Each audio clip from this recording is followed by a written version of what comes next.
start out by talking about your home. And I know, Vincent, you grew up in Staten Island. Why don't we have you start right there? I'll go back further than that so you can hold it real close. I'll go back further than that so you can maybe get a little better understanding of where I come from and what I've made of. Most of the Italian families that came to America in the early 20s were people who, from the impoverished part of Italy, Sicily, and the Reggio Calabria area, and they came to stay, and they came to make a new home for themselves here. Some families did not. There were some families who came here, put everybody to work, and saved the money, and what they wanted was to go back to Italy and buy a piece of land. You know, the hunger for the peasant for land, but they could never make it there. They could make it here. My father's family was one of those. My grandfather called his family together and said, listen, we're going to America, and we're not to stay. We're going to stay 3 years. We're going to all go to work, make enough money to come back. The Sperandas are going to be landowners back in Italy. And so they did. Now my father, age 11, and his older brother Patsy, 13, wanted to stay. So they said to their father, look, Father, can't we stay in America? It's so nice here. We can get a job, we can go to school. So I said, hey, family's going back. But Pop, it's so nice here that they're up. The family is going back to Italy. The whole family gets on board the ship. The ship is sailing out of the Brooklyn Navy Yard. We've got all the lines. Just before the gangplank gets taken down, my father and his brother, the gangplank, and disappear into the crowd. The family doesn't know. They're in the ship someplace. What did you do? 11 and 13 alone in New York City when it was a really tough time. And he said, we went to the Catholic church there. We just said to the priest, our family left us. I said, you mean you were lying to the priest and you're going to confess it tomorrow? But he said that. He told the priest, we're just going to say, could the priest put us up tonight and give us something? Tomorrow morning we'll go look for a job. And the two of them, 11 and 13, signed up as cabin boys on a ship that was going to San Francisco, but the Panama Canal wasn't finished yet. They were going to stop in Panama, they go over the land, and then get the ship back up to San Francisco. And they, my father said, but from the first day, my brother Patsy was in a fight every day. You know, the crew thought the cabin boy should be used for other than cabin boys. And he said, we're going to jump ship. As soon as we get to Panama, we're going to get off this thing. And that's what they did. And I said, what did you do? They said, we got a good job at a Frankfurter stand. And we had plenty to eat. And we made good money until we could get back to New York. My father is now about 14, and my brother is 50. And they did anything, everything, to earn money. He never admitted it, but later on when he became he got a chauffeur's license at age 16 and was able to, in those days, wealthy people didn't order a taxi, they ordered a chauffeured car. And he said that some of his clients were good tippers. He would never admit that he was probably the mafia, but he made out well. Then he met my mother, they married, and so on. I grew up on Staten Island. I was born in Hill's Kitchen there, Lower Manhattan. And by age 3, my older brother Joey was 7 years older than me, and he got hit in the head with a milk bottle. in one of the street fights there. And my mother had just had it. She said, "No, we're not going to stay."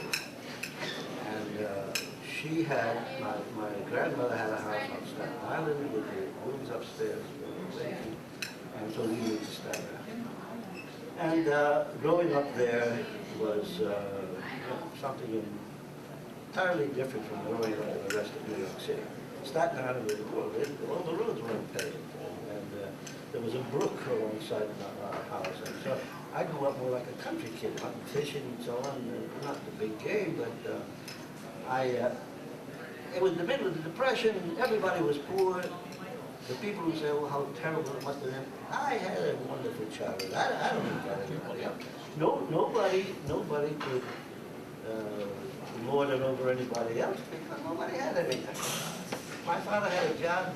His pay was $8 a week, and kids, how do they have it? This is good. Just keep going. The boys all were expected to help. There were 8 kids in the family, 4 boys, 4 girls. My father believed in equal gender distribution. And the boys, as soon as you're age 12, your childhood is over. You could get working papers, part-time working papers. Part-time working papers meant that you could work 20 hours a week, but nobody paid attention to that. Every day after school, as soon as you're age 12, your mother takes you by the hand and goes through the neighborhood. Anybody you want to hire? Very smart, look at his eyes, he's strong and so on. And my job was in a grocery store. I had a bicycle that my brother put together from the junkyards for $2. And I was to deliver every day after school from 3 to 6, all day Saturday from 7 in the morning till 11 at night, half a day on Sunday from 9 o'clock in the morning to 1 o'clock in the afternoon. My pay was $1.25. And when you plunk that dollar down on the table there, the satisfaction you got out of, you're a 12-year-old kid, but hey, if you put $1 on the table, your father's only making 8. And the other boy is making this and this, whoever added to this, you double your father's salary. And so we grew up early, learning what it meant to earn $1 and how to carefully spend it. My mother let me keep the quarter. For a quarter, on the Sunday afternoon, I could take my brother and I to the movies, 10 cents each, and a nickel big bag of candy out of Woolworths. Well, we were kind of shy kids, and you wouldn't believe that now, would you? But I was a shy kid, and we didn't have much to do with dating and so on. First of all, because you're working after school, we couldn't go out for the football team or anything. And so, you know, shy. In fact, I was shy all the way up until the war, when I had my first experiences with the ladies. And I had a family that, you know, my mother and father were very poorly educated. My father only went to the 4th grade, my mother went to the 6th grade. But those were the 2 smartest people I ever met. They put together a family of 8 kids, all of us. Polite, courteous, learned how to do. Everybody did well, never any trouble, never going into trouble with the law and so on. So to sum up, I had a magnificent childhood, and I think that some of the things we had to do might very well be reintroduced today, so that kids get an idea of what it's really like to earn a living in this life. Now, what was the one you wanted me to tell? Well, do the Eagle's Nest.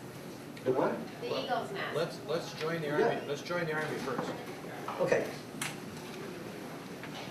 December 7th, 1941. I'm a 16-year-old kid. It's a Sunday afternoon. My parent sent me to a store to buy something. I walked into the place, and everybody's standing still. Nobody's talking, nobody's doing anything. And they're listening to the radio. Now, I don't know what they're saying. So I said finally to the class, I said, hey, He said, shut up. President speaking. He said, the Japanese have just attacked Pearl Harbor. And the United States Navy has been bombed and shot and shot. I said, war. I forgot about what I was supposed to buy. I went home, I said, turn the radio on. Radio comes on, and there we are in the war. I said, my brothers and we all go crazy. Okay, we're going to join up, right? No, you got to be 18. I said, well, I look 18, don't I? But we were all very patriotic. When the war started, we couldn't wait to get into it. Of course, I had to wait till I was 18 years old. And in New York City, the draft board decided when you would be enlisted and so on.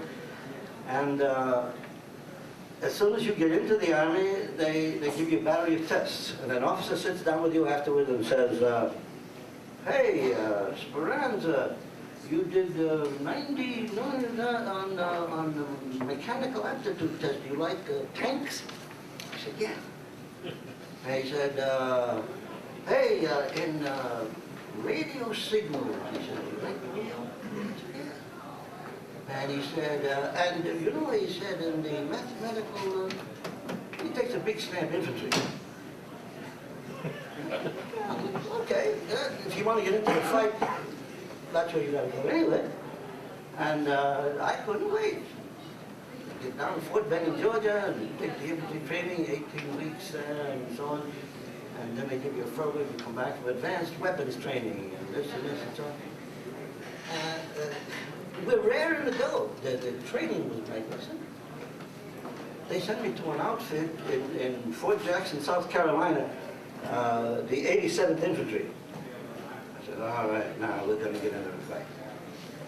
Training, Tennessee, why the hell are we going to get into the fight?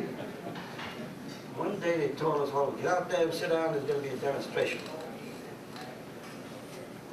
I've got 3 C-47s. The doors open, you see the parachutes, one after the other.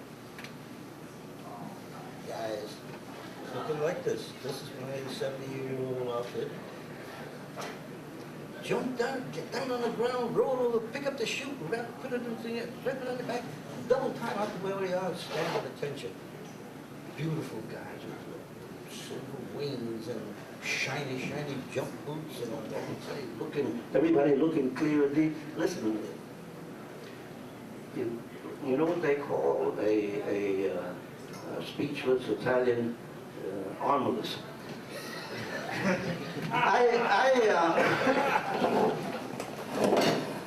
I'll try to use just one hand. The lieutenant comes up, and the men are all lined up, standing at attention, and all. He puts them at ease, and he says, all right, he said, by the way, the paratroops were brand new, just getting started. He said, we're looking for a few good men, but you have to have had your infantry training and your advanced infantry training and so on and so on. And we will sign you up right now. Volunteers! Throw yourself out of the airplane. They're hesitating, and he says, and $50 extra jump pay. Signed up. Back to Fort Benning, only this time, parachute training. In the infantry, we walk 30-mile hikes, in the parachutes, 50-mile hikes. In the infantry, you walk every place, in the parachutes, you double time every place. The training was magnificent. You came out of there feeling like you could take on the world, and that's what we were ready to do. And they shipped us to Fort Shanks in New York. Oh, I'll tell you. We had plenty of time? No. Here's what's going to happen now. You see, he has an HF. So now he's brought us to training. He's in the paratroopers, right? He went through jump school. We're going to pause there, and we're going to let this guy tell about Breckenridge, Minnesota, or whatever you want to start with. High school, and you're gonna eat now. There. Ms. Merle. There. Okay, I was born in Hankinson, North Dakota, April 22nd, 1923. To save you the math, I'm a little bit over 90. From there, I was 2 years old. We moved to Breckenridge. My dad went to work for the Great Northern Railroad. I went through high school in Breckenridge. 1940, we won the Minnesota State Championship in basketball. And Moorhead was one of the teams in the region at that time. You beat us, huh? We played 33 games that year, and we lost 3. One to Crosby Ironton, one to Wapaton, and one to Fargo in a Christmas tournament. But in December 7th, 1941, I came out of the movie theater, went over to the pool hall to play a game of pool. Everybody standing around the radio, and I wondered what was going on. They said Japanese just bombed Pearl Harbor. And I had to ask where Pearl Harbor was at. And they said out in the Pacific, and I wondered, well, what's everybody worried about? That's so far away, it's never going to affect us. But the next day, a friend of mine and I went down to volunteer, and they wouldn't take us because I was 18, I guess he was about the same age. They said, we've got too many 20 and 21-year-olds that we've got to take before we even consider 18. So I went down to Glenwood, Minnesota, took sheet metal training. After 2-3 months, they shipped us out to Bremerton, Washington, which is just outside Seattle. And we worked on ships that were coming back from Pearl Harbor. They'd been damaged, and those were the first ships they wanted to get repaired because they had trained crews that would get on them and take them back out to sea. So I was out there for a year doing that, came back in December 1942, volunteered for the U.S. Army Air Corps, and they said I'd have to get a draft release from the draft board in Bremerton. So I wrote for that. Nowadays, you just send a fax out or even call them on a cell phone. But I sent a letter out asking to be released from the draft board out there, and I got it the afternoon of December 24th, which was Christmas Eve. I waited till after Christmas, went back to Minneapolis, said I'm ready to join the Air Corps now. And they said we closed all enlistments on December 15th, 1942. But you can get in the Navy if you want to. Well, I didn't want that. So I went home and I worked on the snowplow for the Wilton County Highway Department. And in March, I got a draft notice indicating I should report to Fort Snelling. I went down there in first part of April, spent a week down there, and my birthday was coming up. And I couldn't imagine what the Army was going to do the next day. Whether they'd have a big cake with 19 candles on it, or whether they'd give us the day off. Well, the morning of the 22nd, at 4:30 in the morning, some PFC shakes me and says, "You're on KP." And I said, "Have you looked at the records? It's my birthday today." He said, "I don't give a damn if it's President Roosevelt's birthday, you're on KP." So I was disillusioned with the Army right from the start. From there, we went down to, well, first of all, I went down to Fort Snelling with some kid. He heard about the paratroops and he showed me the bulletin. It was for young men with wanting a lot of action, and paid an extra $50 a month. So I said, why don't we join that? And he did. And we were at the orientation program at Fort Snelling, and the officer, after getting presenting his program, he asked if there's anybody who wanted to join the paratroops. So I raised my hand, and he took a set of papers out from the stack he had and set them aside and said, "Is anyone else?" And nobody answered. I turned around and looked at the back of the room, and his friend I went down with is sitting there grinning. The orientation program was over, and I went back and I said, "I thought we were going to join the paratroops." He said, "I got to thinking it over. It could be dangerous." So they took me and shipped me separately down to Toccoa, Georgia. And I didn't sleep all the way down, thinking that if I sleep and miss my getting off point, I'd be AWOL and I'd probably get shot at sunrise. So I stayed awake for 2.5 days on the trip down there. Unknown to me, there were people getting on the train all along the way that were also going there, but you couldn't tell if they were in civilian clothes.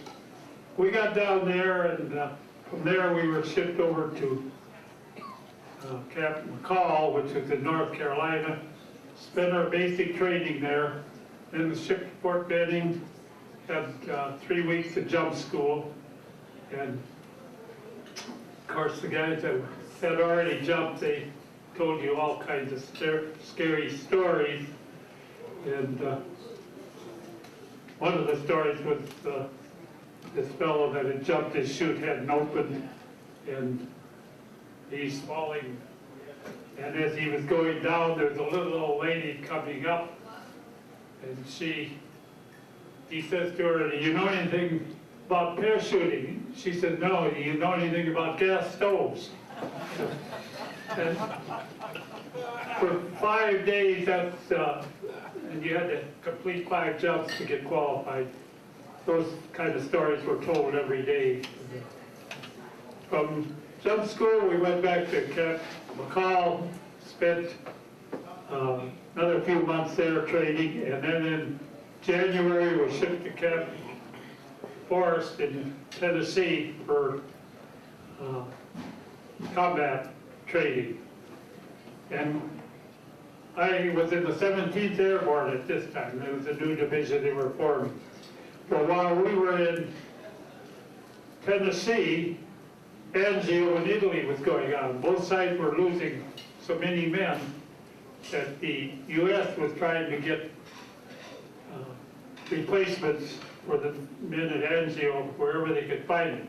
So they pulled all the paratroopers out of the 17th Airborne Division and made the 517th Combat Team out of that group.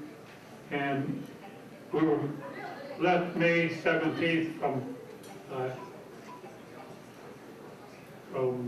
Hampton Roads, I guess it was, for Italy. And we got about 3 weeks. We were saving for till the 31st of May, left on the 15th of May. 31st of May, we landed in Italy. But a week before, while we were still on the high seas, the Americans broke out Anzio and headed toward Rome. So instead of us ending in Anzio, we were shipped to Naples. We spent 3 weeks fighting in Italy, and then on August 15th, jumped into southern France, around Limoux and Frascati, a few other towns there. We were supposed to prevent any reinforcements from coming to the beach. The invasion from the sea with the 3rd Division, the 45th Division, and I can't think of the other division, were coming in by ship, and our job was to be 30 miles back from the sea, stopping the replacements coming in from further in France. Well, we stayed in southern France until the end of November. We were in the Maritime Alps.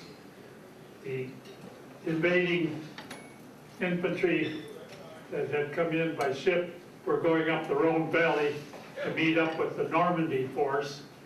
And we were supposed to stay in the Maritime Alps, preventing any German troops from coming from Italy.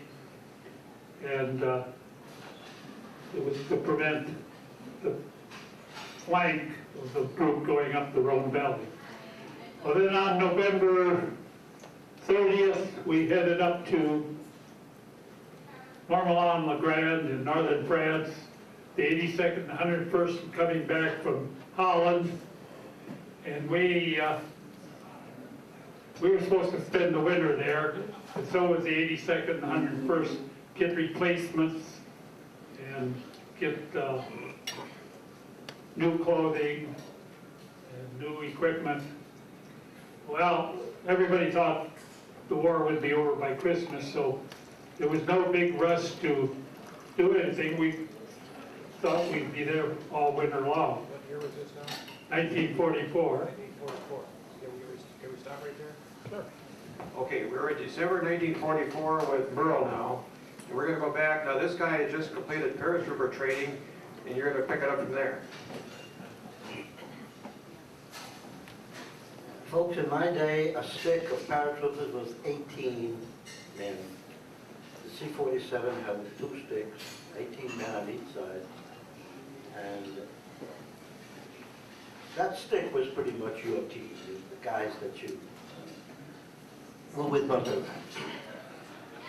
We were at Camp Shanks, New York, and while we were at Fort Benning, in the training and so on, and talking, the Army every once in a while would feed us what they called spaghetti.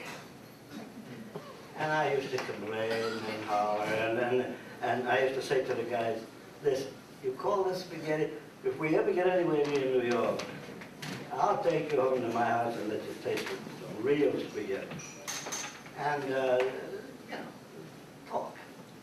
But when we got stationed up at Camp Shanks, that was like 50 minutes from my home. And so they said, all right, Speranza, what about all this, I said, okay, you know, let me call my mother. So I called my mother on the phone. I said, Mom, I said, you know, we're going to be able to come home for a day. She said, oh, how nice. I said, Mom, listen, I used to tell these guys, you know, that what the Army was giving us is not spaghetti. That I show them some real spaghetti. Can I bring the guys? She said, sure. She said, how many? I said, 18. She said, 18. How much time have I got? And I said, oh, it'll take at least 3 or 4 hours before we get there. And she said, oh, plenty. Bring them. I brought 18 guys in my house, and my mother, a very small, modest house. She had tables going from the kitchen into the living room up to there. She had chairs with a plank between them, but they had it set up for 18 guys. And my guys were just delighted. What a meal. My mother and you know, I had 4 sisters too. They all helped. But they put on a fantastic meal, and about the end of it, my mother comes up there. My mother, by the way, was a Sicilian, tough woman, the most wonderful person in the world. She said, when was the last time all of you wrote your mothers a letter? She says, don't move. She goes upstairs, and she gets a whole bunch of paper and envelopes, brings them down with a bunch of pens, pencils, and she said, you too? I said, okay. And we all wrote a letter home, and she said, and I'll mail them. She didn't trust anybody. She took all of them and mailed them. One of the saddest moments in my life was when I got home.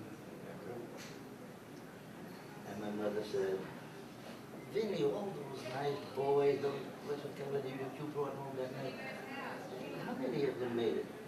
You know what I had to tell her?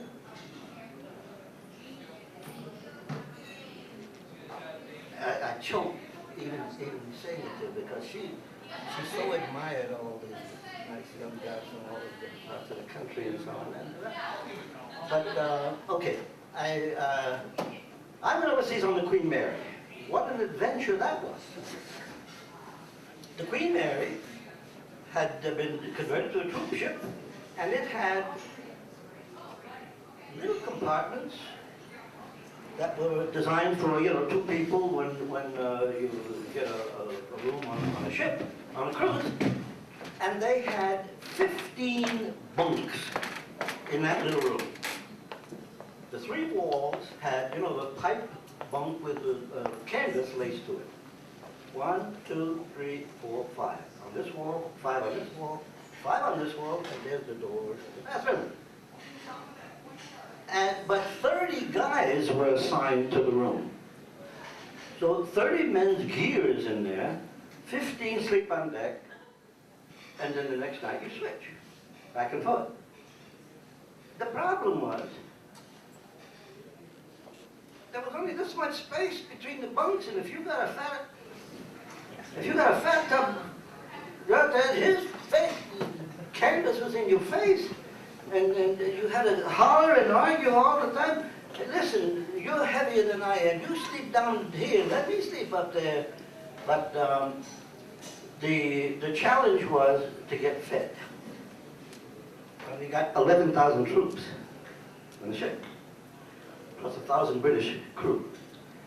And you start in the morning, get up at 6 o'clock, and then by 6:30 you get online with your mess gear. As the line went, down C deck, up 3 deck, to 3 deck, up 3 deck, and down the stairs, and this and that. By about 10 o'clock, you got to the food. And British rations at that time were pretty bad. You know, the sausages were 50% breadcrumbs, but tea, no coffee. And you stood up at a rack, and you ate, and then you got on the line to wash your mess gear. C deck, 3 deck, 3 deck, 3 deck. And it took you till 2 o'clock in the afternoon, which by that time you had to get online for the dinner time. We spent most of our time, when of course, when you're young and healthy, it doesn't matter. I'd hate like hell to have to stand in line today. But the Queen makes it in 4 days. Ordinarily, we took 7 days because she zigzagged, you know, all over the place. The Queen went without an escort. If a German sub had caught us, the whole damn caboodle would be down. But so she zigzagged, and we were off the coast of Spain one time, and the only seaport in England that could handle the Queen is Southampton. And naturally, Southampton's on the Channel side, and the Queen wasn't going to go there. The Germans had control of that whole area. And so they docked off Scotland, and in Scotland, small boats, lighters, you know, to take us ashore. And they took us by train down to a place called Hungerford, some Quonset huts and so on. And they billeted there. And the next morning, the lieutenant lines us all up and so on. All right, everybody willing to go on a dangerous mission, take 1 step forward. So we all take a step forward. Okay, he marks it down on the paper and dismissed. What was happening was, you know, the 101 had got beat up in Holland. They're on their way out, and you know, you don't find out this until later, but they were thinking of jumping us in to reinforce the jump. It never happened. Every morning he'd line us up. Everybody ready? Dangerous mission? Yeah, we signed up. Nothing. It wasn't until October, November, that we were flown to France. And What year was it? 44. We were flown to France. This is November 44. We were flown to France and joined the 101st Airborne Division. A replacement. And anybody in the service will know what I'm talking about when I say that it's the strangest situation in the world. The combat man. Nobody talks to you, you know. Until you prove yourself in combat, you're nothing. And you try to be friendly, but at the same time, you hold these guys in awe. These guys have been seen battle and so on. And we were supposed to get recruits, replacement, ammunition, food, winter clothing. They had big sons. But they didn't expect right away. They had training programs and so on. 3 weeks after I was in the outfit, 4 o'clock in the morning, the lights come on in the barracks. Sergeant comes in. Hey, drop. I almost said something. Drop something and grab your socks. We're moving. It's so crazy. The ground's frozen. We'll all break our legs. He said, you're not jumping. You're going in trucks. Oh, well, okay. But I'm a machine gunner without a machine gun. A lot of guys didn't have rifles. A lot of guys didn't have any kind of equipment. They found out later that 11% of the 101st Airborne that went into Bastogne were unarmed. They didn't have arms. Let me tell you how we made out. So we're saying, hey, Sergeant, I don't have that. He said, make a list. We're going to stop on the way up. Take care. I had no coat. I had the little beanie you wear under your helmet. Without that, your head freezes with a steel pipe. But I had a sweater and a jacket, a field jacket. And that's what most of us had. That's what most of us had. No galoshes, no gloves, no nothing. And we get in those trucks, and you can't believe that ride that night. Cold as hell, distant snow here and there. But we were so jammed up in those trucks that you couldn't move. The guy who happened to be smart, lay down, got to stay there. The rest of us, those of us that were hanging over the side, we had to stand up the whole damn day. If you moved, you were stepping on somebody. And you can imagine what it's like when they didn't stop to relieve yourself either, and your helmet and pouring all over the guys, cursing and hollering. It was a miserable, cold, rotten ride. But we got to Bastogne 8 hours before the Germans, which gave us time in the 501, for the first out of town, to dig in where the Germans were going to hit.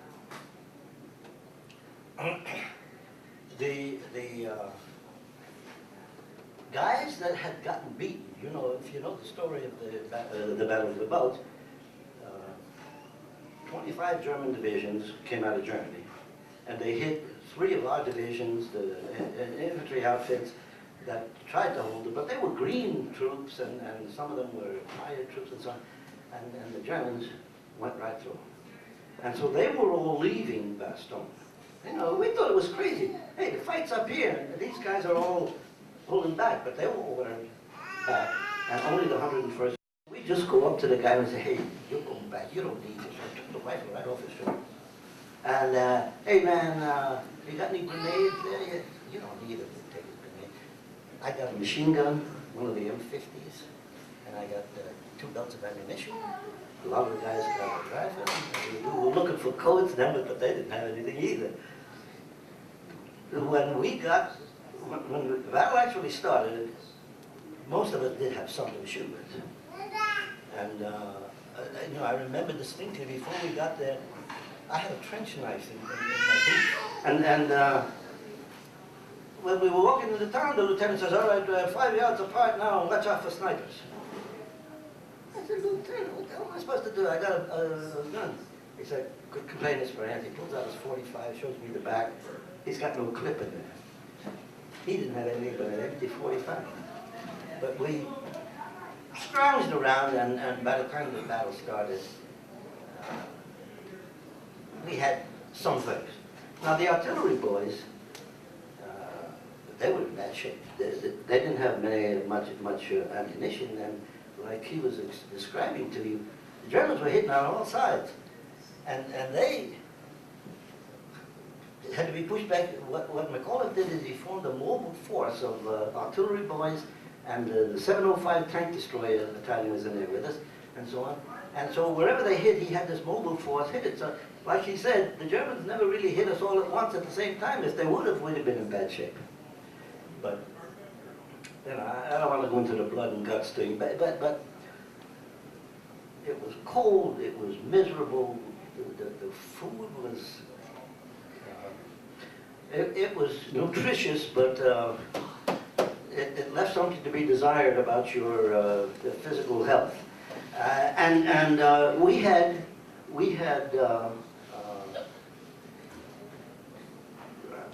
some kind of factory. They found a factory that had burlap bags, and so they sent it out to the front for some of the guys to wrap it in there and wrap it around their feet. I was the luckiest man in the world because just before I left the barracks, I had a pair of wool socks hanging on the thing there. I grabbed them and stuck them in my pocket. That meant that every night I could take off my wet socks, you put them inside your shirt up against your belly, and by the next morning, they're dry. And so I was able to change my socks. We lost more men to trench foot than we did bullets. Put out of commission. And you know, the fighting was severe all at once, and bullets flying everywhere. And then it dies down, and the artillery takes over. And they still, and indiscriminately, by the way, without targets, what they were trying to do, when they found that they couldn't penetrate any part of the line, after they surrounded us, they decided to sit back and just bomb and shell. And, you know, there's no rear area when you're surrounded. Everybody was under attack. And like I was trying to say up there, how do one parachute division hold out against 7 German divisions with 3 of the Panzer divisions with the newest tanks? They had the Mark IVs and the Tiger Royals. And well, it's what's in the heart of the individual soldier. The guy who digs the hole in the ground today. I don't give a crap what you say. You're not getting by me. And you can bring your damn tanks, and I'll knock down my hole, and you get a grenade in the tread if you can.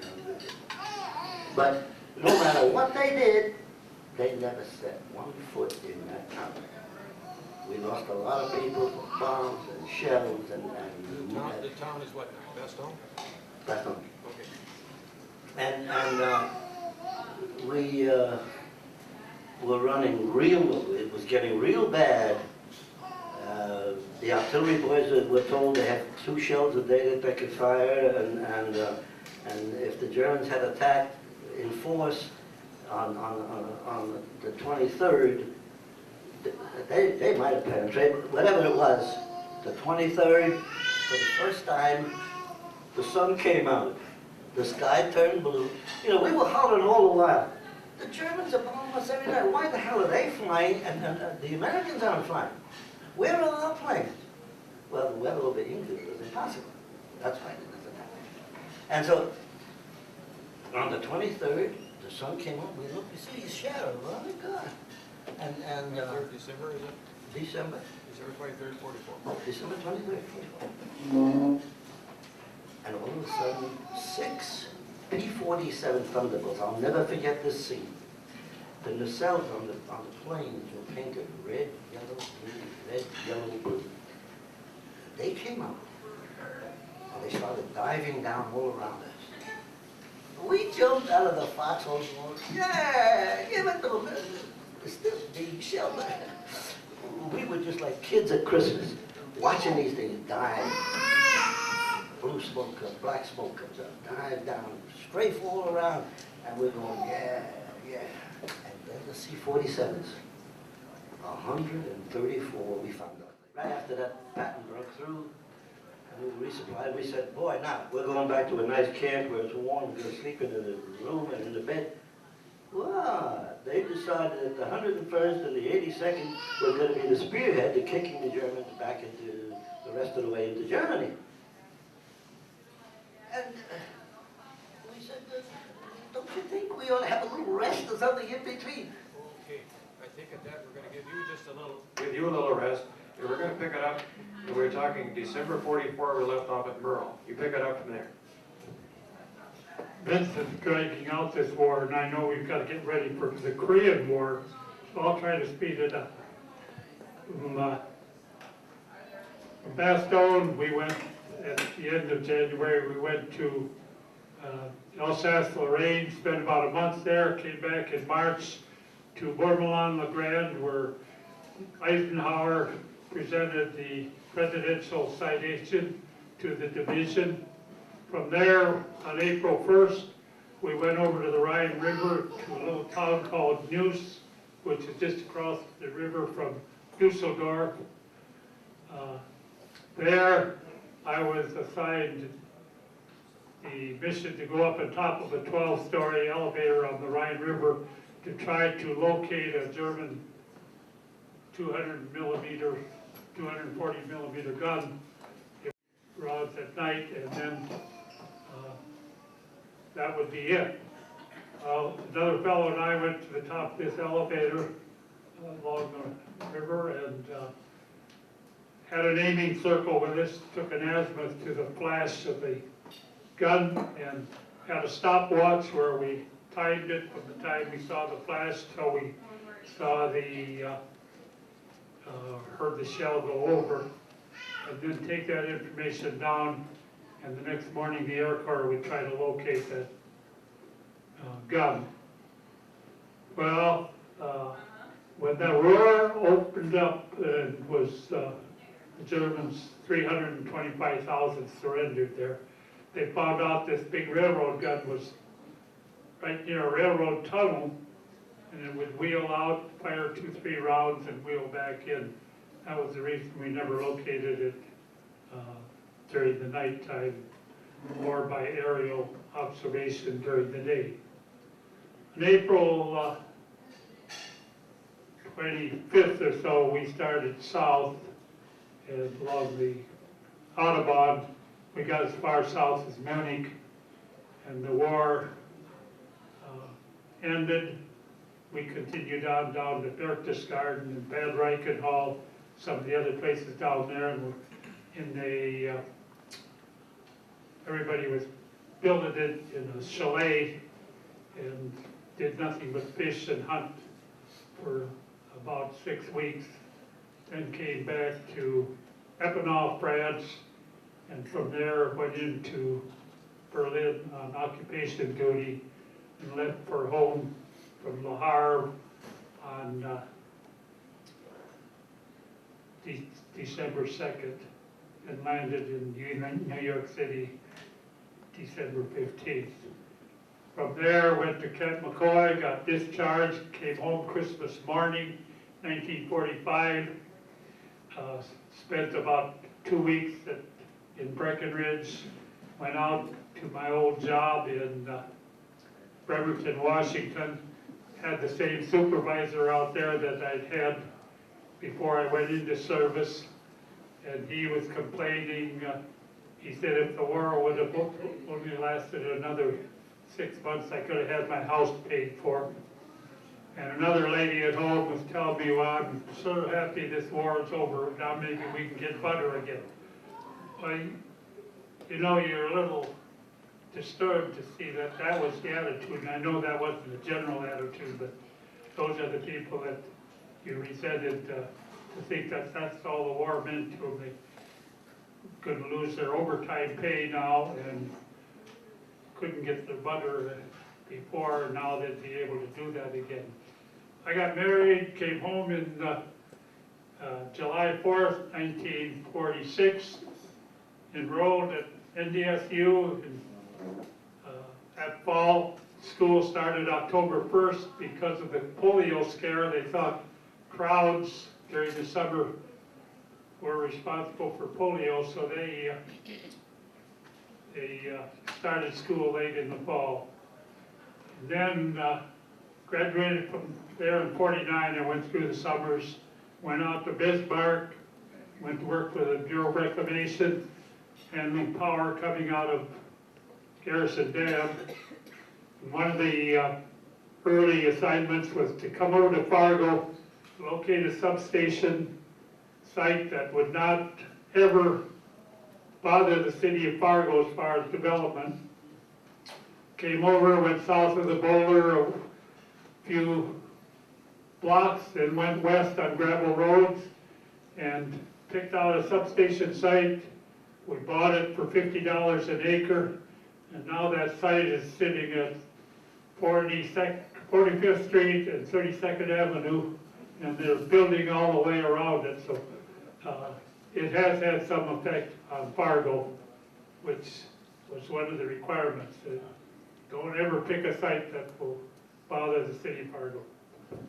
Okay, but during the television interviews, you told about the episode with the Germans wanting you to surrender. You want to go back, because these people, some have not heard that story, or if they heard it, it was probably not able to hear everything. So tell that story about the Germans saying, okay, we're going to ask you to surrender now. We were surrounded at the time, and we were on the south portion of the encirclement, and we see 4 Germans coming along with a white flag, and under the rules of war, you don't fire on someone carrying a white flag, which indicates surrender. We thought they were surrendering. When they get to the colonel's headquarters of 327th Glider Infantry, and they said they were demanding our surrender. Well, the colonel said, we'll go talk to the general. And the 4 men were kept at headquarters of the regimental position, and the colonel went into Bastogne where General McAuliffe had his headquarters. The colonel said the 4 men came into our position and they're demanding our surrender, and they're giving us 2 hours. That's the ultimatum. After that, they will shell and bomb us out of existence. So when the colonel got through telling the general that, he said, oh, I'm nuts. And they sat around talking for a while, and I guess a half an hour or so went by, and the colonel of the 327th reminded him that there's a 2-hour ultimatum on this surrender. If we don't respond in that time, they're going to bomb and shell us. So the general said, well, we should get an answer back to him. What do you think we should tell him? Colonel from the 327th said, well, I thought your first response to that was a pretty good response. General hadn't remembered it. He said, what was that? And the colonel said, you said nuts. So he had his clerk type up to the German commander, nuts from the American commander. He took it back to the headquarters of the 327th, and the 4 men were still there. And the ranking major of the group said, do you have an answer? And he said, yes, we do. He said, is it oral or written? He said, it's written. So the German major took it, and he could read and speak almost perfect English.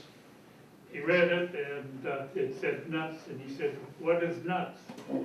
And the American colonel said, that's the same as go to hell. And the officer for the German group said, you'll be sorry. And they both saluted each other. And the American was sorry afterwards that he had saluted him. He thought, I shouldn't have just let him return. So they took the white flag and went down the road and out of sight.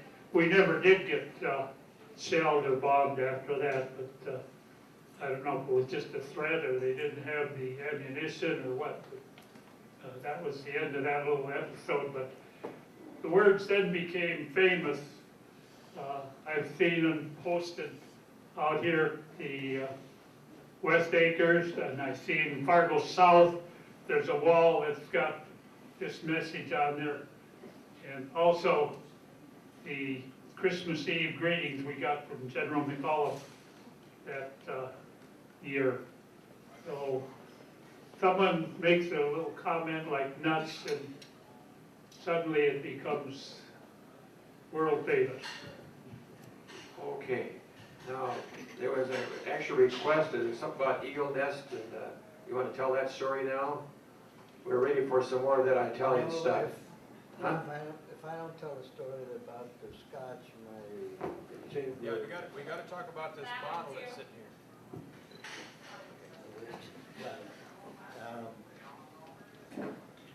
Right to the mouth, there you go. After the,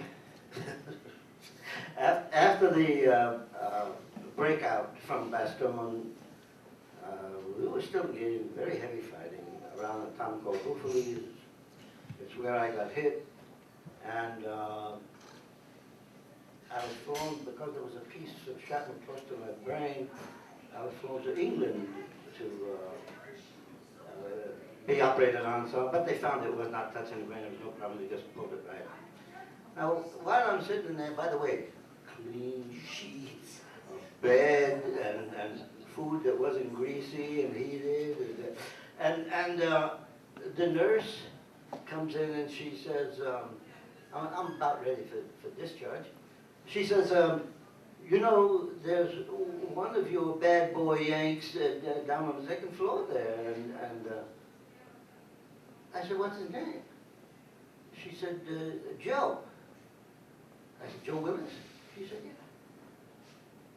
He's down, I didn't know we were both in the same hospital at the same time. And he said, by the way, this is a long story. We're ready for it. She goes down and tells him, hey, Vince Brand's on the next floor there. And Joe comes running up and says, hey, I didn't know you were here. I said, yeah, I got hit outside of Houffalize. He had been here earlier. And he said, when are you going to be discharged? I said, I think they said tomorrow. They said, no, he said, get sick. Make sure you don't get discharged until 2 days from now when I get discharged. We get discharged together and we get our recuperation leave. You know, after you're wounded, you get 7 days recuperation leave when you leave the hospital. And you can go any place in the United Kingdom that you're concerned. So when the nurse came back, I said, oh, this hurts again, and my leg is bad. And she said, I know. I said, I don't want to be discharged till Thursday. And she said, I know. Okay, that's when Joe's being discharged. I said, yeah, well, you know. So they let us stay. And then now the Army gives you $7.50 a day or something for hotel. We chose Edinburgh, Scotland, for our 7 days of recovery. And the Army had a hotel there that they put you up at and so on. And Joe and I decided that, by the way, the war was still going on heavily, and I know I'm making excuses for the story I'm going to tell you, but we had this attitude now that, hey, let's go and really live it up. We're going back to the war.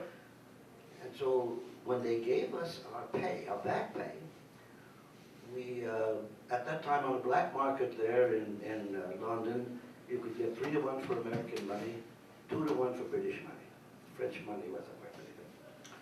So we took our back pay, and we went to town, and we doubled it, so and came back. See, the Army gives you 2 copies of your travel orders. One is your identification. The other you turn in at the bus station or train station or airport to convert your money. So we went to the Red Cross and Joe typed out 7 copies of our travel orders and I signed the captain's name. And we went to a bus station, trade our money. We said we want American money for that, and go back and triple it, and go back and double it. We ran our back pay into $1,200, which was a fortune in 1944. And then instead of paying for the transportation to Edinburgh, I don't know if I'm going to be talking about this. Is the statute of limitations over for being put in jail? Well, we went to the Air Force. We said, hey, you got a plane going to Edinburgh? By the way, the Air Force, the 8th Air Force. I say Air Force good. Yeah.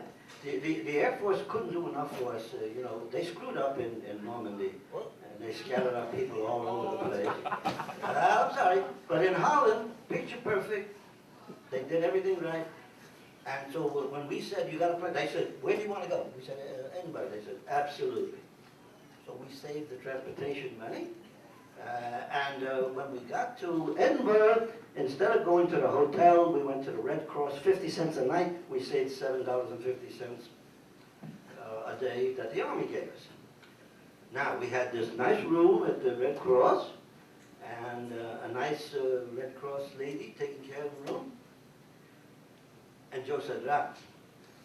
And he had one of those little flat irons, and he pressed, we always looked sharp. We pressed our uniforms, also looked sharp.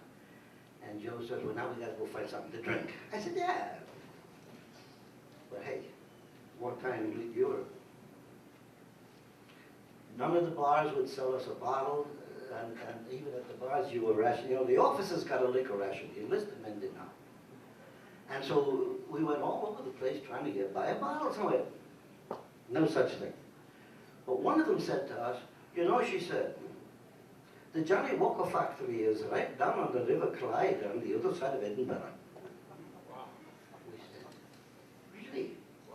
She said, she said, "You know, go at night, there's the night watchman, he's a veteran, and maybe he can help you." And we said, "Right here." We go down to the watchman, we had a musette bag filled with cartons of cigarettes. And the supply people were very kind to us. You know, they gave us way more than they were supposed to. We had, I don't know, 15, 20 cartons of cigarettes. So we go down to the docks there where the Johnny Walker factory is. And as we're coming down the rim, he's limping, you know, he's hurt. The night watchman comes out with a cane, and he says, "I know what you're after, laddies, but I cannot help you." We said, "No way, we just heard you were a veteran. We want to talk to you about what was the fighting like in North Africa." And they cut a cigarette on the table. He said, "Look," he says, "it's all rationed and accounted for." He said, "Every box is numbered, and we get inspected. I cannot do anything for you." Put another carton of cigarette on the table. He says, "Look," he says, I would like to help you, but..." Put two cartons of cigarette. We said, "Look," we said, "you know, maybe you can find a broken box or one that got split." And he said, "Look," he said, I one more carton, and the last carton I put on there was Chesterfield's. And he looked at the last carton and he said, "Chesterfield's, my favorite cigarette. Let me see what I can do." And he goes into the thing there and comes up with a box. And the carton has 12 bottles of Johnny Walker.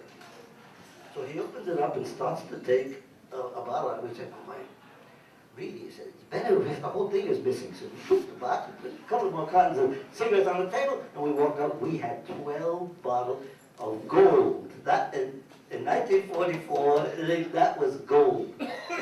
We put it under the bed at the Red Cross, and we said to the lady who took care of our room, "Listen, this is to be got in with your life.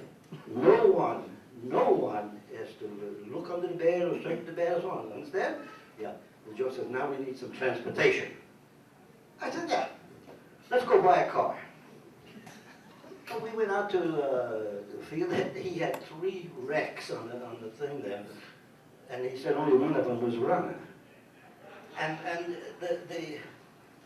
the one that was running was a saloon. You know what the saloons are, where the driver sits like on the outside, there's a windshield, and then the back of the car is like a parlor. They had flower vases inside there with curtains at the windows.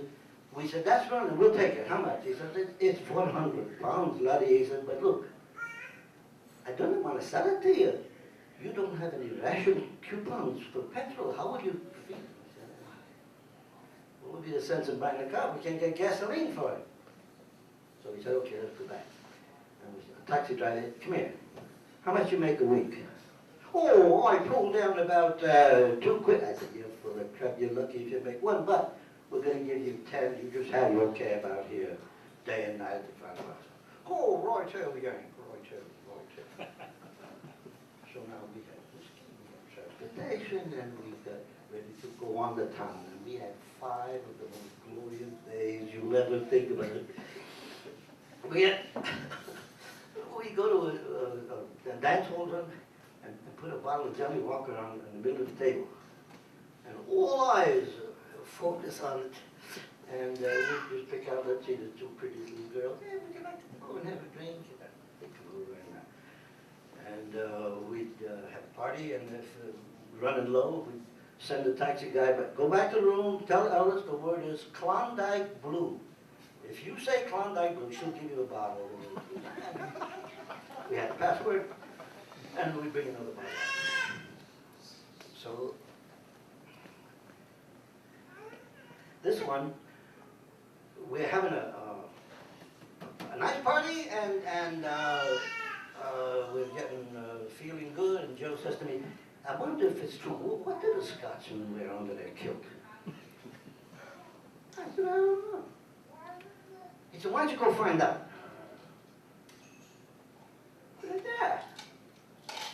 So I looked around the room, I looked for the smallest guy I could find. He was leaning over the table. I went out there and I lifted up his skirt. I said, hey, Joe, nothing. Boom, he hit me. I went sliding across the floor, under the table. And he came running after me. Yeah, I didn't want to do that. But you don't do that to a Scot. You got. I said, you're right. You're absolutely right. I apologize.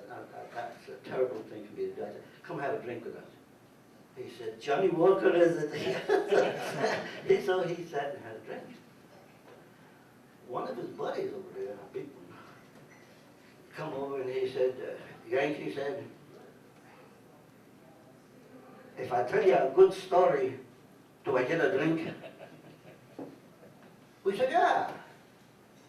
So he says, there are the kids in the room? Okay, I'll clean up the language. But at any rate, he said, there's a story of Jeannie Girl and Johnny Boy who were about to be married. He said she lived on one hill and he lived on the other. And down in the valley was the general store. And Jamie Walker says, I think I'll buy some material for a new kilt. In honor of the occasion, he goes down to the store. He says, Mark Thomas, he says, I want 3 yards of material for a new kilt. McTavish says, McDougall, he says, you're in rare luck. You're in rare luck because I got 3.5 yards of material left on a boat that I'll give you at a bargain price. And he says, I don't need 3.5 yards. 3 yards is all I need. What will I do with the other half a yard? He said, well, you could always cut off the half a yard and make a scarf for your girlfriend, Jeannie. A bargain price, you say? A bargain price, I say. All right. He takes the material, goes home, cuts off the half a yard for the skirt, for the scarf, and wraps it around himself, looks in the mirror, he says, God, that's beautiful. I think I'll go show him his girlfriend, Jeannie. Throws on his overcoat, as he's darting down the hill, he doesn't know it, but the temporary kilt slips off. And he goes and knocks on the door and says, Jeannie girl, Jeannie girl. She said, what do you want? He says, there's something I need to show you. And she says, you know it's bad luck to see the bride at the wedding. He said, I know, but this I need to show you before the wedding. And she comes to the door and he throws open his overcoat and says, how do you like it, lass? And Ginny gulps a little bit and says, it's nice. He says, doesn't want half of it, lass. I'm going to do the half a yard at home to wrap around your neck. I said, you earned your drink, man. He gave me a drink. From Scotland, back to reality, back to the war. And he told you most of what happened. Tell them about why you had to rake the road. It's not a terribly long one. Why you had to rake the road when you stole the whiskey? What'd she say? About raking the road and stole whiskey or something she's talking about. Remember when you had to rake the road? Oh, no, that one I refuse. Okay. No, I can't tell that one. Okay, but you wanted to talk about the helmet. The helmet. Some of these people were... They already heard it, didn't they? No, some people over there couldn't hear it. Okay. The third day of the battle, my friend had got hit in both legs, and because we were surrounded, you know, we couldn't get the wounded out. The wounded were all laying on the floor of the church and the seminary across the street there that Merle was talking about. And we had no blankets for them, so we pulled all the curtains and things from the houses, or bedspreads, whatever we could find, wrapped the guys in. And my friend is laying there in the middle, and I had been sent to get some batteries, and I went to the church to find my friend. And I see Joe laying there, and I said, Joe, how you doing? He said, I have nothing, a couple of pieces of shrapnel in my legs, I'll be out of here tomorrow and the next day. I said, oh, well, that's good, Joe. I said, hey, come on back. Geez, I need you. He was my assistant machine gunner. I said, I need you. Come on back. He said, yeah. I said, Joe, can I do anything for you before you leave? And he said, yeah, go find me something to drink. Joe, where the hell am I going to find you something to drink? We're surrounded and covered, no supplies, anything coming in and out here. He said, go look in the old taverns. I said, Joe, the taverns are all burned down. Go look anyway. Now, by the way, you know, for your foxhole, buddy, you'll do anything. Okay, and I went down to the first tavern. I walked down the road. By the way, I have since retraced these steps. I've been back to the church and walked down the way. The first tavern was nothing in there, broken glass and all. I went down the road a little further to another tavern, and when I yanked the handle, beer came out. There was still beer on tap. Got on my helmet. The same helmet that you use in the foxhole, you know, swished a little snow in it, and filled it up with beer. Back up to the church. I said, Joe, I got some beer. He said, wow. He sits up, and I'm pouring him beer from my helmet. Give me some of that. Give me some of that. And I'm feeding a bunch of guys, yo, beer. Like an old mother cow. I ran out. They said, go get some more. I said, oh, go get some more.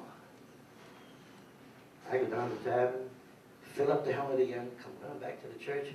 Standing in the doorway of the church is the regimental surgeon, Major. I'm a PFC, by the way. He said, what the hell are you doing, soldier? I said, sir, you're bringing aid and comfort to the wounded? He said, you stupid jackass, don't you know I've got chest cases and stomach cases in there? You give them to me, you'll kill them? Get out of here before I have you shot. Yes, sir, yes, sir. As I started, put that helmet on. I was freezing enough already. Now I'm wet and freezing. And I ran back to the foxhole. End of the story, right? No. 65 years later, I go back to the Baston for the first time. And my daughter's with me, and these people I met took me out to the battlefields, and then they showed me exactly where each company was dug in, and where my foxhole was. And then the whole scene came back, something I hadn't thought about for years. The carnage of that first morning, you know, they killed a lot of them, but they killed a lot of us too. And I fell apart. So my daughter took me out and said to the two guys, listen, Marco, my father's seen enough today. Let's go back into town. And on the way back into town, I said to the guys, hey, can I take you to lunch, please? Let me take you to lunch. And we go to lunch, and I ordered 3 bottles of wine. I said, I'm going to change the mood here. I want to start laughing again. And so we're drinking wine and telling stories. So they're telling me about Iraq and so on, and I was telling them, and I told them the beer story. And while I'm telling the story, they're going like this. You were the GI who brought beer and the helmet to the church? I said, yeah. They said, you, during the battle, you brought beer and the church? I said, yeah. They said, man, don't you know you're famous in Europe? What are you talking about? They said, wait a minute. bring us 4 bottles of airborne beer. The waiter comes with a tray. He's got 4 bottles of beer and 4 little ceramic bowls in the shape of a GI helmet. And on the label of the bottle, you can look at that, you haven't seen it yet. It's a paratrooper with a helmet full of beer, feeding it to people. And they said, nobody thought that was true. Thought that story was a rumor. But a Belgian brewer decided one time to just, well, let's honor this mythical GI anyway. And he made airborne beer. Now that's the end of the story. Now, one thing that you discussed for the television people over there, I think you need to talk about that too. You went into some of the death camps, the Russians, I mean the Germans had, with the people, the Jews, and you actually were there, one of the first troops into those camps. You want to tell that story a little bit? Yeah, there's a picture of the area in the book. It shows the dead lying around and those that couldn't get up, they just lying in their filth. But the reason our commanding officer wanted to get the local people living in the little town right near there to come through so that they'd never be able to say that it really didn't happen, that it was all propaganda. So he brought the townspeople, the adults, through camp and made them actually carry and bury the people that did not survive, so that they would be a testimonial to the fact that this really did happen. It wasn't hearsay. Something else I'm going to mention, he's talking about the price of things. The Russians had never been paid during the entire war. They were without salary. And at the end of the war, the Russians took our invasion currency plates and used it to print money for their own soldiers. And they were told that they'd never be able to bring anything home. They could buy what they wanted over outside of Russia. And we'd get cigarettes for 50 cents a carton, and the Russians would pay us $300 a carton. Or some GI would put on a MP armband, drive down to an intersection in Berlin, sell this Jeep to a Russian for $2,500, and he'd drive down the street with it, and then his buddy would stop him at that corner, want to see the papers to the Jeep. He didn't have any, so they'd take it away and go to another part of town somewhere and sell the Jeep again.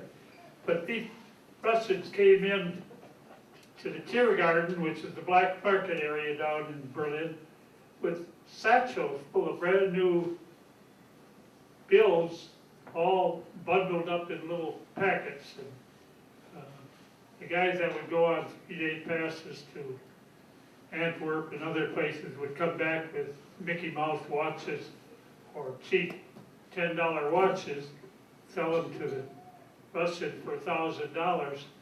And the Russians didn't want any watches that you couldn't hear. If you could hold up your ear and it was tick-tock, tick-tock, they thought that was a good watch. So that's what you had to have if you wanted to have them buy the watch. Another thing, I spent a 3-day pass in Paris. We stayed at the Grand Hotel. It was 40 cents a night, white sheets. We just couldn't believe it. Glenn Miller's orchestra was playing in the hotel dining room. Glenn Miller had been lost over the North Sea at some time, and Tex Beneke had his orchestra at that time. But you remember all the good times. That was the nice thing about being in service. There were many good times, and I guess that's where the term Band of Brothers comes from. It was a great group to be associated with. Okay, I think we've had a story being told by these people from when they grew up and where they grew up and how they went through life. We didn't get all the details at what they did in the last few years, but you got a little bit of idea of that. But how about questions now? You must have a question or two. Let's get at least a couple of questions. I can bring the mic out there or whatever. You can talk real loud. Who's got a question you want to direct? Yes. Loud and clear. Of all of the movies and shows and interviews, which one or which ones do you find the most accurate? Band of Brothers. That's what I Band of Brothers. Yeah. They went out of their way to really portray events, especially the Bastones one. Very, very accurate. You know, they injected some romance, which did not take place there, but they pretty well showed the miserable conditions and the continuous bombing and shelling and so on. You know, I can't attest to what they did in Normandy or Holland, but the Bastogne part, which is the part that I was in, very, very good, very good. The Spielberg, in making that movie, insisted on all the equipment being exact.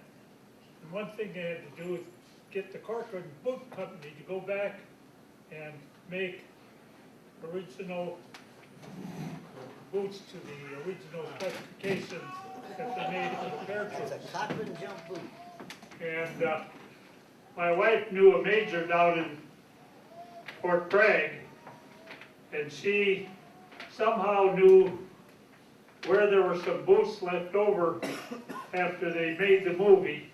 They had enough boots on hand that some were never used. So for my birthday a few years back, she bought me a brand new pair of Corcoran jump boots.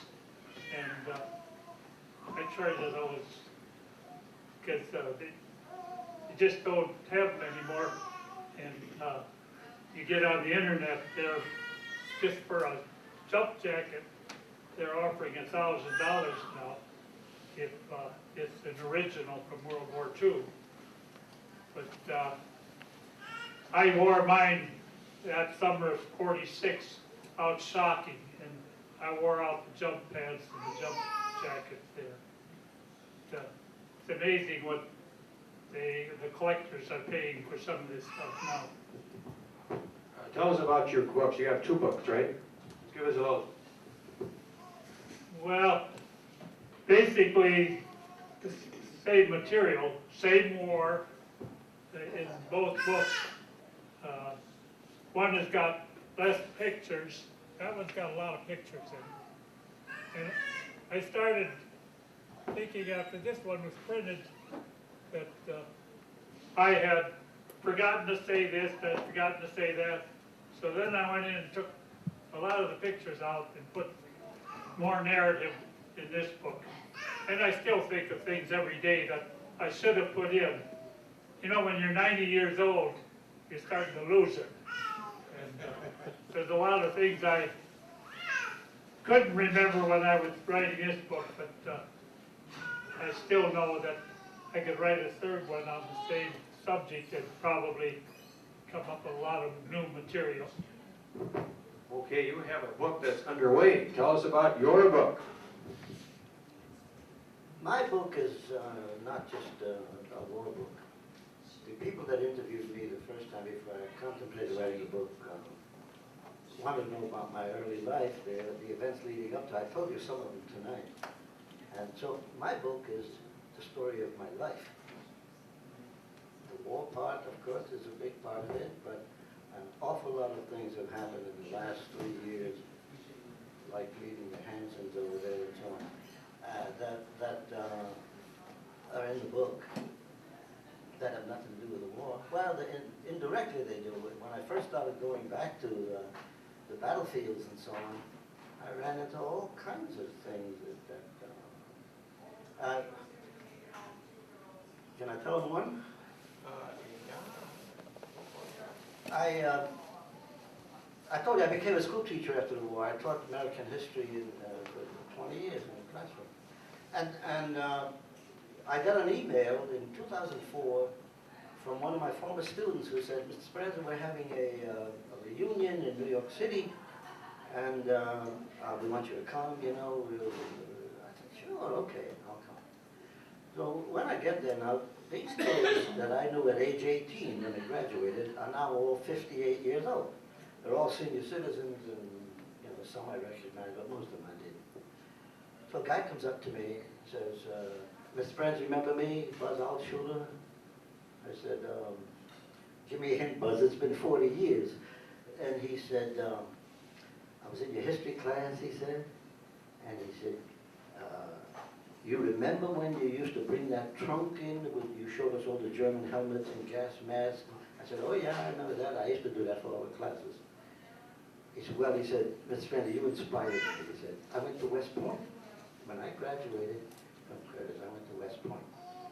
He said, I became an officer. I went to Vietnam, 2 tours in Vietnam, and he said,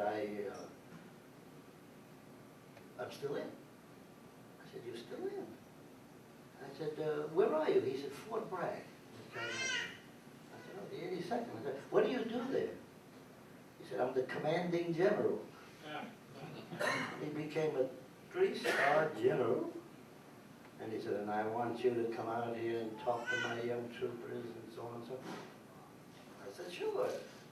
And I went out there, and he sent his wife to pick me up in a big black Mercedes, you know, with the general's stars there, taking me in there. Here's the general cooking steaks on his grill for the PFC. And he still calls me Mr. Speranza. And when the visit was over, I said, Buzz, I said, that was wonderful. I loved it. I said, but listen, I did all my fighting with the 101st. Where's the 101st? He said, oh, they're Fort Campbell, Kentucky. That's from me. Why, do you want to visit there? I said, yeah, I'd like to visit there. He said, the general there is a good friend of mine. I'll write him a letter, or I'll call him and tell him something that you want to visit, and he'll take good care of you. His name is Petraeus. Yeah, well, okay. 2 weeks later, I get an email. Dear Vincent Speranza, my good friend Major General Buzz Altshuler tells me that you were his history teacher and that you would like to visit Fort Campbell. I'm a little busy in Iraq right now, but come anyway. My chief of staff will take care of you. And, okay. So I get to the camp, and there's a lieutenant there with a car. Sir, park your car here, he said. I'm Lieutenant Coop, and I will take you. I said, oh, okay. He said, shall we go first to your quarters? I said, yeah. So he takes me to the quarters, not a room, a suite.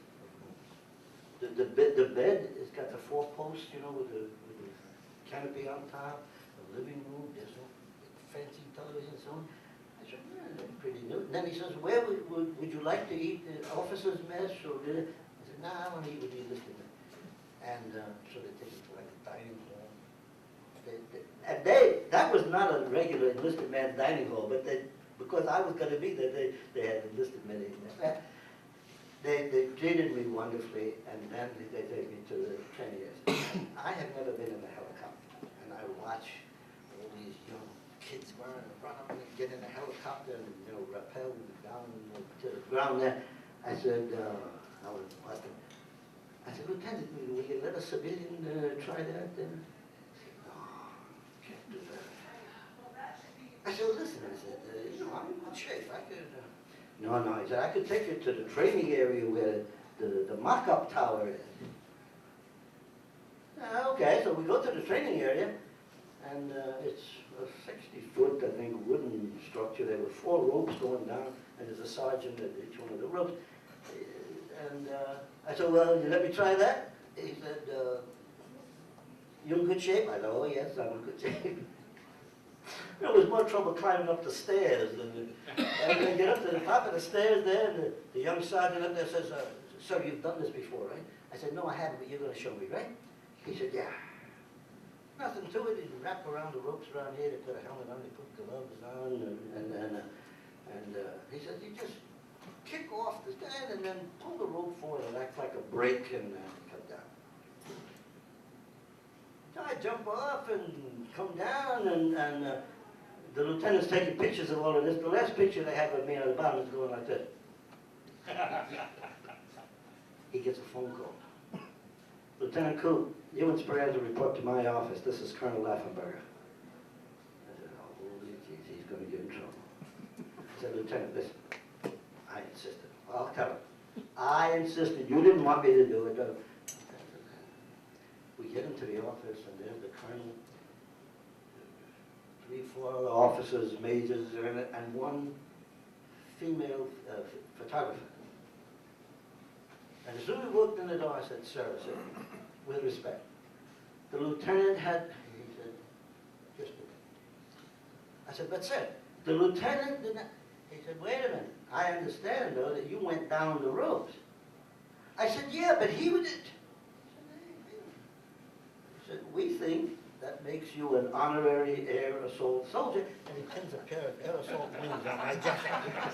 And he gave me a big hug, and the photographer took pictures of all over the place. And I said, Lieutenant, all's well that ends well. Put down everything you know and can remember. And I thought maybe 50 pages. When I got through with the book, it's that thick, and there's 900 pages in there. So one thing leads to another. If you put down Christmas Eve, you could probably write a number of pages just on different Christmas Eves you remember. So I would urge all of you to start making a record of what's happened in your lives. Okay, Bob? I'd like to announce to these 101st Airborne people that I was in Germany when McAuliffe retired in May of 1956. My job was to maintain his staff cars, which I picked up 2 Lincolns at Cologne for him. One was supposed to go to 7th Army, and he decided he didn't need that one, so McAuliffe kept them both. When he retired, he went as president of the Red Cross. They've got a square in Bastogne named after him. Have they? McAuliffe Square. I got an autographed picture from him. If you're ever get to Edinburgh, Luxembourg, which is in the Battle of the Bulge, Becky and I were there in 2005. There's a Patton museum, and there's also a beautiful statue of Patton, and the tank is there too. They just built a new museum in about 2004, 2005. One room is, which about half the size of this, is all Patton stuff. And the rest of the museum is all artifacts from the Battle of the Bulge. Now in Luxembourg, we have the American Cemetery, which is a beautiful American cemetery, and General Patton is buried there. 1 kilometer from that cemetery is a German cemetery. You know, it's gravestones, but can you imagine, here we are in the war, and the bodies are buried 1 kilometer apart, the Germans and the Americans in Luxembourg cemetery area there. It's just unbelievable. You need to get over and see those cemeteries. You have not. We are very proud of those cemeteries. Any specific questions really quick? Becky? I was just gonna tell you, I think, don't you have some stuff in that museum, Vincent? In Bastogne, there's a museum dedicated to the 101st Airborne Division. It's all 101st Airborne stuff, and my stuff is in there too. There's a display in there of my other uniform and books and Nazi banners and stuff, and also a pipe that I found and carved up. Now you can go on Google, and with both these 2 names, you can see all the information that's existing on Google on both these guys right now. And this story about the helmet beer, there is a video. You can watch the entire video. He's talking in the video about this whole story. I watched it a few days ago, and everything he just said, he's telling that story in that video. And it's quite a story. Yeah. I've got a website. It's 517prct.org, and you could spend days and days on that with different stories from all the different guys in our outfit, pictures, our trips back to Europe. I've been to France 7 times, and Germany, and Belgium about 4 times, and Italy a couple times. But these people over there, they really appreciate what we did. I think the only people that don't like us are those in Paris. But you go to any other, go to southern France, you land there, they won't let you do anything. They haul you around to different locations where the battles took place. Every August 15th, they have a 3-day celebration. They've restored a bunch of Army equipment. They have parades and dances. They don't know what water is over there. The tables are lined with wine. My wife and I come home, we have to join AA for a year to get back in shape again. Gary, would you ever repeat that website address? www.517PRCT, which stands for Parachute Regimental Combat Team, .org. Okay, I think the time is concluded. Now, they're going to be around for just a few minutes, but as far as any formal thing, this is it. Thanks a lot for coming.